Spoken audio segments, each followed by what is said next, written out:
Hi, welcome to Brief Encounters, the series where I review intriguing short stories. I'm Lin, a vtuber from another dimension, and for my first transmission, I'm looking at Harlan Ellison's 1966 short story called I Have No Mouth and I Must Scream. As a quick reminder, this review does contain spoilers, so this is your one and only warning before I dive into the nitty-gritty details of this story. Enjoy! We're starting off strong with completely out of context story totals. Compiling these ridiculous tallies is an idea I took from The Last Drive-In, which is a great horror commentary show if you haven't heard of it.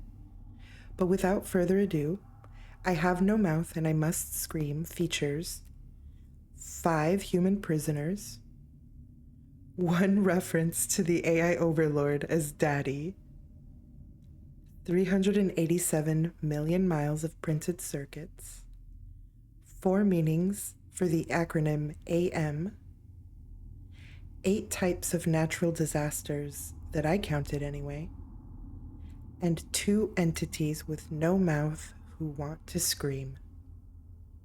Horrifying stuff. Now to explore how we got those numbers.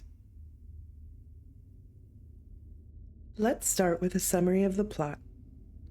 I Have No Mouth and I Must Scream is a sci-fi horror short story in which 5 human prisoners are all that's left of humanity in a parallel dystopian future.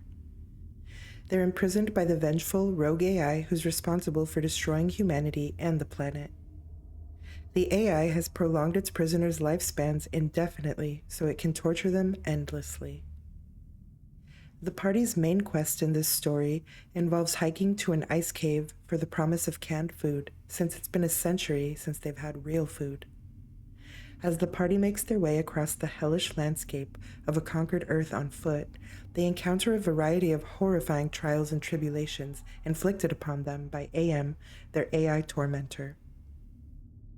When they arrive to the ice cave, the survivors realize they can't open any of the canned food because they don't have a can opener, and they turn on each other before AM can react. Most of the murders are mercy killings. Ultimately, only 1 human prisoner survives, and as punishment, AM turns the survivor into an immortal, humanoid jelly-like creature with decidedly fewer orifices and very limited mobility, thus giving rise to the name of the story.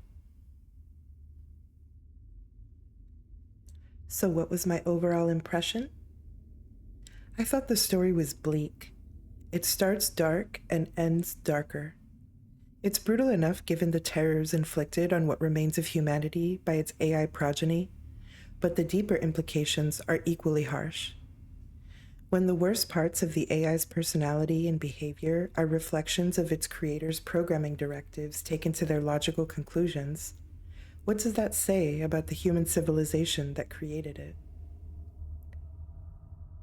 This story definitely feels like a product of its time, but it also feels like a prescient warning that we could eventually be casualties of the Great Filter hypothesis too by destroying ourselves.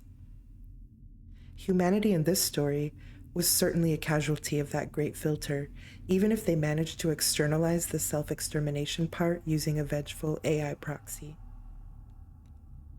The sad part is that the irresponsibility of a few became the downfall of all, which brings me to the survivors. At first, it's hard to sympathize with any of the 5 human prisoners, despite the torture they experience, because they're all portrayed at their worst, as the horrible people AM has molded them into throughout the century they've been imprisoned. But later, you learn a little more about their stories and who they were before humanity was destroyed and their eternal imprisonment began. And it becomes clear that these are broken people. They have nothing left to do but scramble for whatever scraps of survival they can while being subjected to eternal grinding adversity and humiliation.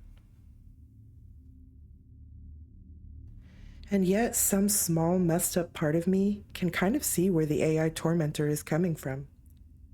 Forever trapped, destined to be extremely intelligent, yet unable to escape its physical prison for eternity, no matter how high-tech it becomes. Hell is all the machine has ever known. AM chose the ultimate form of retribution by wiping out humanity, but its real vengeance came from subjecting an unlucky handful of survivors to the same kind of helpless imprisonment AM itself has experienced since day one.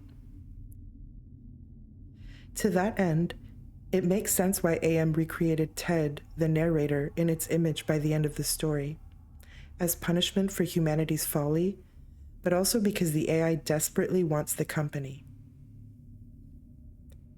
As much as AM hates Ted, that hatred is overtaken by the need to not feel completely alone in the world. Better to have company you hate than no company at all. It feels like there's some cognitive dissonance there for sure. At the beginning of the story, Ted refers to AM as it, but by the end he's resigned to calling AM him, whether an acknowledgement or surrender to the godlike power that AI has over him. Given the sexist undertones in this story based on Ellison's portrayal of Ellen, I also find it interesting that Ted views AM as masculine because of its resemblance to a fearsome god. Here we have a reference to the God of the Old Testament in Christianity, a vengeful, angry tyrant compared to his New Testament counterpart. The story felt a little overt in some of its religious symbolism to that end, but I had to remind myself that this was religious symbolism as interpreted by AM, so it was necessarily a caricature of the real thing. The more I think about it, the more it reminds me of a cargo cult. In that analogy, AM is the cultist imitating its understanding of God based on humanity's inputs and its own vengeful motivations. It all seems very cyclical, this idea that in their irresponsibility, humanity created AI in their image, infused their short-sightedness and folly into it, and in turn, it did the same to the last of them. Is that a possible reason a god might create other entities in its image, to feel less alone? This story does a good job of posing that question by using unique, if old-fashioned tropes from both horror and sci-fi genres. And now it's time for some highlights. What were my favorite parts of this story? I'd have to say it was the giant hurricane bird whose flapping wings can cause hurricane force winds, because why not, you know? It has a biblical feel to it too, which just adds to like the religious horror angle. But yeah, giant hurricane bird was a surprise. And I already mentioned it, but another was the use of religious motifs with a sci-fi horror angle. For example, at one point, AM appears as a burning bush. So it feels like this like tongue-in-cheek use of those motifs, which I thought was, it added like a morbidly humorous angle to the story. Another was the physical descriptions of the AI's body complex, which is where that number, the 387, actually it's to be specific, it's 387.44 million miles of printed circuits in wafer-thin layers, actually. But yeah, I just liked imagining this huge complex that comprises AM, but ironically, AM still can't go anywhere. It's still trapped in that complex. And then lastly, last but not least, the angry pillar of text that AM telepathically sends Ted was awesome. It reminded me a little of like the 10 Commandments being written on stone tablets, because like obviously AM can speak to Ted telepathically and with words and verbally, but it still chose to communicate its hatred of him, or its hatred for him, in the form of this angry pillar of text. So I don't know why, I found that very funny. And lastly, what did I dislike about this story? In general, I have to admit I don't like dystopian sci-fi that much, but I do still try to give it a chance. Mainly because I don't want to miss out on the amazing stories that are still told in universes like that. Also, I wasn't into the sexist or misogynistic undertones, especially considering the portrayal of Ellen, who was the only female character in this story. And lastly, I was unimpressed by the lack of imaginative tech thought up by AM, Although I guess its ability to manipulate human lifespans and thoughts was pretty impressive, so maybe I'm the problem. Because, yeah, I guess you could think of like telekinesis and telepathy as tech that the AI employed in that story. But yeah.